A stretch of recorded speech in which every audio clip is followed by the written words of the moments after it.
Bueno, nos encontramos aquí en el departamento Rocha, precisamente en Aguada, en la casa de un compañero entrañable, siempre amigo de la organización, José Corseniak. Muy buenos días, gracias por recibirnos. Muy buenos días. Para mí es un honor que vengan ustedes a mi casa. Me siento muy afectuoso de parte de ustedes.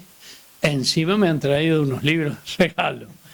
Pero bueno, supongo que esto es para recordación de los 10 años de la ley de responsabilidad penal de los empresarios que no cumplen con las reglas de seguridad del trabajador. Estamos de acuerdo. Precisamente este año se cumplen 10 años.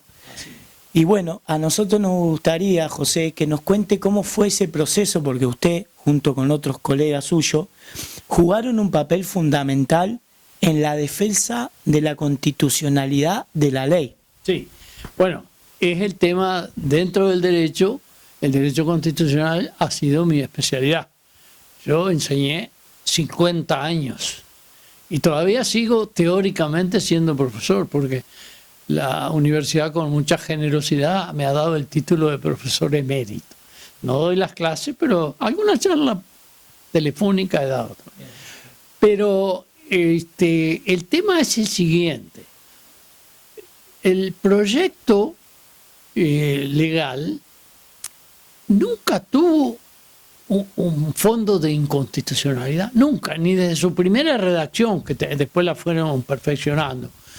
Lo que pasa es que, lamentablemente, para mí es una lucha que vengo siguiendo hace muchos años, el docente, cuando es profesor, no puede defender una postura constitucional o inconstitucional por razones ni de ideología, ni de honorarios, ni nada. Para mí eso es una traición a la docencia. El que enseña la Constitución tiene que enseñarla tal como es, cualquiera sea la opinión que le merezca ideológicamente. Hay artículos de la Constitución que pueden no gustarme, pero yo se los tengo que enseñar a los alumnos tal como la Constitución lo dice. Eso es un mandato del derecho. Y yo lo que creo, lo digo con mucha sinceridad, es que en aquel momento, es claro, los empresarios no les gustaba que hubiera responsabilidad penal. Y entonces, en el Uruguay, que es un país muy juridista, por no decir leguleyo, siempre cuando alguien quiere argumentar algo, al decir que es inconstitucional, le parece que es más seria sobre eso. Y entonces consiguieron gente que dijo que era inconstitucional. Basado en que siempre se dice, en derecho hay dos bibliotecas siempre. Siempre una ley la interpretan para un lado o para el otro. No es cierto eso. A veces puede haber una ley que está oscura o la Constitución tener un artículo complejo que dé lugar a una discusión honesta, intelectualmente. Pero en general, las interpretaciones correctas, la otra que aparece no es otra biblioteca, es una estantería barata. Eso así lo he dicho muchas veces. Y yo lucho contra eso de inventar otra teoría para decir que hay dos bibliotecas.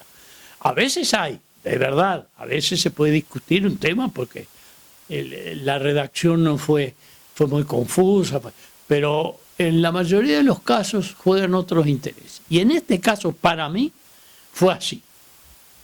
Por eso yo recuerdo haber sido muy contundente cuando dije no hay ninguna inconstitucionalidad. Y no la hay, porque la Constitución, salvo algunas excepciones de delitos electorales, por ejemplo, si un director de ente autónomo hace política, todo eso que está prohibido y dice que es un delito electoral. Salvo en esos casos, los gobernantes, salvo en esos casos, no tipifica delitos. Habla de los principios generales del derecho penal, pero no dice esto es delito, esto no. Eso es materia de la ley.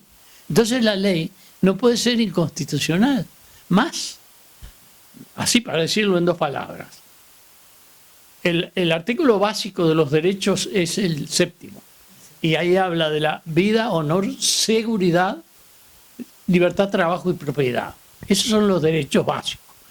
Y la seguridad no dice es delito hacer tal cosa, tal. No, Eso es la materia de la ley. Entonces, ¿cómo va a ser inconstitucional la ley si la propia Constitución dice que eso es materia de la ley? Es la ley la que dice esto es delito, esto no es delito. Y bueno, ahora, ¿cómo hace la ley?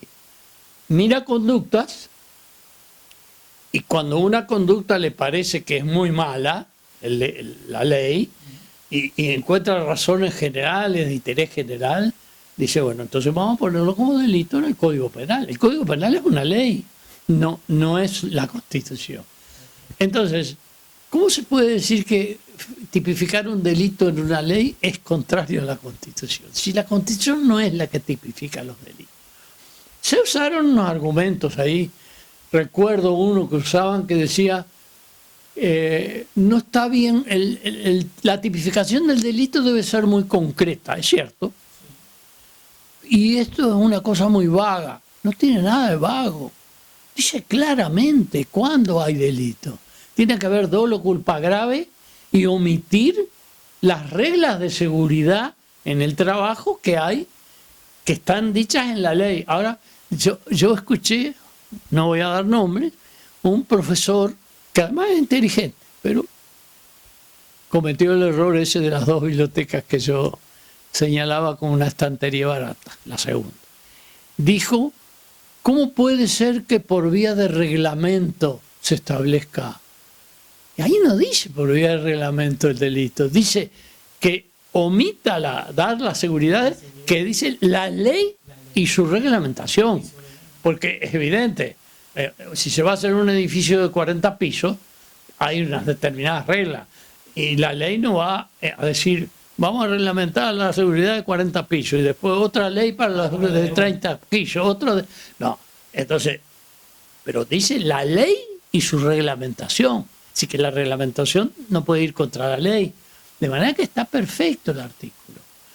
Por eso a mí me pareció bastante, vamos a llamarle artificiosa la discusión de decir que era inconstitucional. Por eso fui muy contundente, porque ustedes habrán visto que por una razón de terminología en el ámbito académico siempre se da un lenguaje cauto, tranquilo, pero yo me recuerdo haber sido muy contundente, diciendo esto no es inconstitucional y no lo era.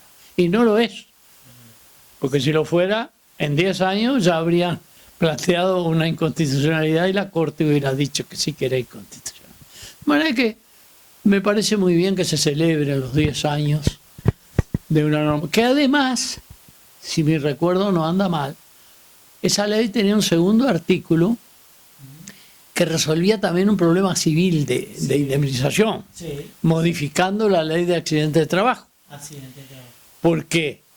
Porque si el patrón, para decirlo en términos sencillos, porque en realidad es el empresario que a veces tiene una persona, la ley, esta ley lo establece, la persona que efectivamente ejerce el mandato, dice que si está asegurada, la indemnización que se le da al que sufre un daño en el trabajo es lo que el Banco de Seguro. Sí.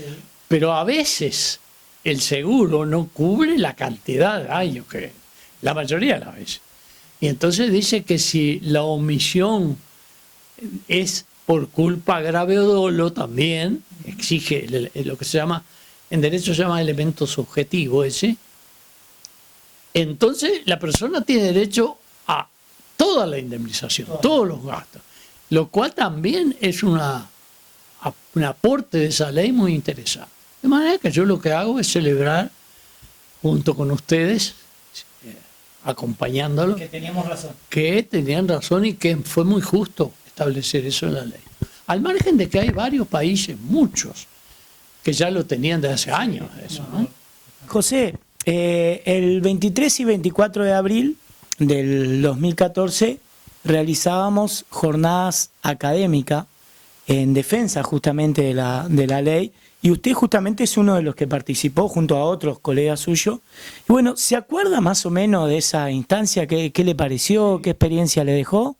Sí, tengo un recuerdo, digamos, bastante vago de los participantes, pero recuerdo que hubo también opiniones en la prensa. recuerdo que varios diarios recogían la opinión en aquel momento de Rizzo, de Pérez Pérez, la mía, bueno, de otros profesores de Derecho Constitucional. De manera que tengo presente eso. Y tengo presente que unos días antes de que la ley fuera aprobada, también hubo una difusión en los diarios en Montevideo bastante extensa de las opiniones sobre la constitucionalidad. Y bueno, yo fui muy contundente por las razones que hace un ratito las manifesté, porque las manifesté rápidamente, pero que podría fundarlas. Hay un artículo en la Constitución del 18 que dice: la ley fijará el orden y la formalidad de los juicios. Es decir, la Constitución no es la que detalla delitos, le encomienda al legislador hacerlo. Por eso hay un Código Penal, que es una ley. Un decreto ley, porque el decreto ley se le llama a cuando hay un periodo de facto. Y el Código Penal es del año 1934, que estaba en la dictadura de Terra. En Uruguay había habido un golpe. Así que es un decreto ley, pero después fue ratificado por ley. Y no, me parecía clarísimo que una tipificación hecha en una ley se pudiera decir que es inconstitucional. Pero la ley no define estas conductas son buenas y estas son malas. Dice cuáles son los derechos de la gente. Y aquellos que atacan los derechos, si tienen una determinada gravedad, la ley los puede calificar, o sea, tipificar es la palabra que se usa en derecho penal, como un delito. Y fue lo que hizo esto. De manera que la conmemoración me parece buena porque significó en el Uruguay, no digo un salto, pero una innovación legislativa que tuvo una repercusión importante. Yo recuerdo que había grandes empresas que estaban muy enojadas con el tema de... ¿Tiene alguna anécdota de esos tiempos que se acuerde que le haya quedado? A mí, la verdad que yo no la tengo de vivencias mías. Tengo una anécdota que mi hijo recuerda, que tenía un amigo cuyo padre era un empresario, y ese amigo era él. Mi hijo estaba en el liceo en esa época, era un muchacho, un adolescente, y ese amigo le contaba que en un club muy, digamos, exclusivo, que se juntaban muchos empresarios a tomar baños de piscina o baños especiales y a hacerse tratamientos gimnásticos, y entonces todos estaban furiosos conmigo, porque había sido muy contundente, pero no lo había sido porque me gustara, porque la ley fuera justa, no, porque además de ser justa, lo que se discutía si era constitucional, y a mí me parecía clarísimo que la ley era constitucional, y los hechos me han dado la razón. Nunca ha habido una sentencia de la Suprema Corte que diga esta ley es inconstitucional, ni creo que le hayan planteado tampoco. No. Se ha aplicado. Tienen la lucha por razones de interés dinerario, digamos, y después, bueno, ha marchado todo bien. Y ustedes saben más que yo cuáles han sido las consecuencias, si ha disminuido o no el número de accidentes y todo.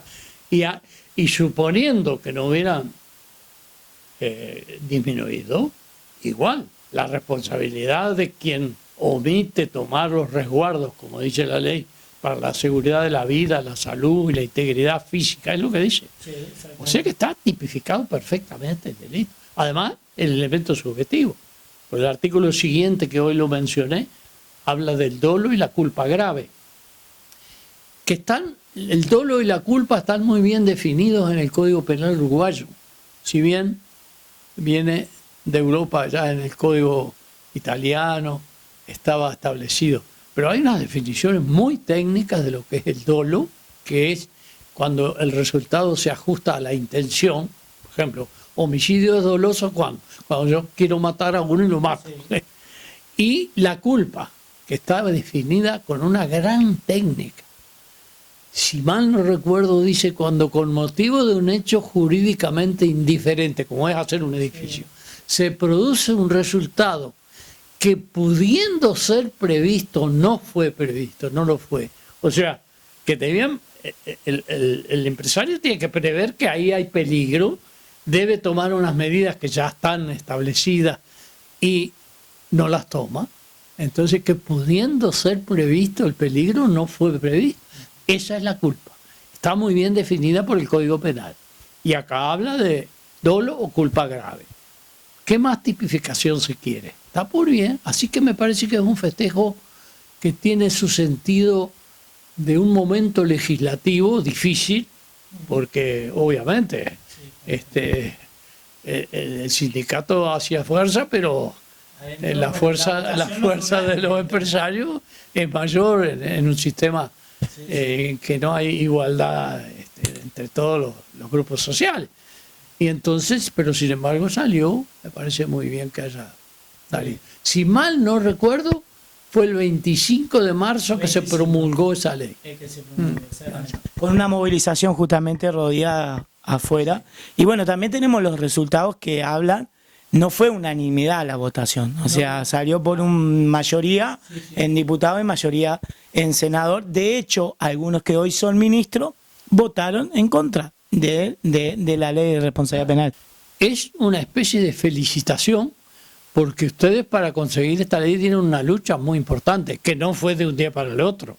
Fue un tema, un proceso largo, con una serie de asesoramientos tomados razonablemente, no fue una inquietud espontánea, no, era justo y se asesoraron bien y los felicito al sindicato por haber logrado eso en un parlamento que obviamente tenía diferencias